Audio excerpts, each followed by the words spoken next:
Let me share a story with you. A small story, but one that holds a lesson as vast as the sky.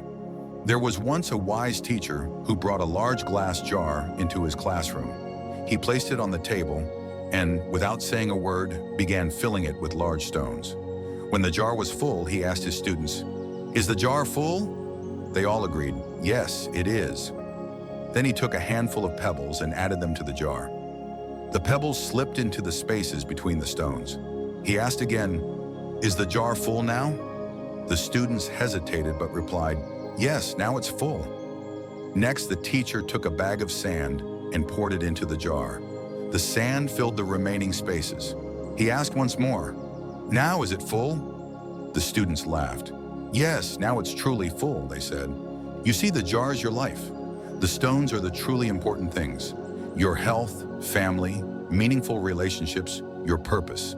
The pebbles are the smaller things that matter, like your job or hobbies. And the sand? The sand represents the trivial, day-to-day distractions. If you fill your jar with sand first, there will be no room for the stones or even the pebbles. But if you prioritize the big stones first, everything else can fit around them. So ask yourself, what are the big stones in your life? Are you giving them the space they deserve? This story reminds us to reflect on how we spend our time. It's easy to get caught up in the sand, scrolling through our phones, chasing things that don't truly matter. But if we pause just for a moment, we can realign our priorities.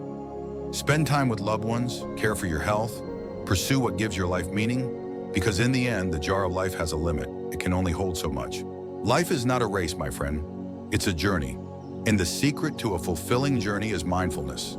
Being present for each moment, cherishing the big stones, and letting go of the sand that doesn't serve you. So today, take a moment to think about your jar. What will you fill it with?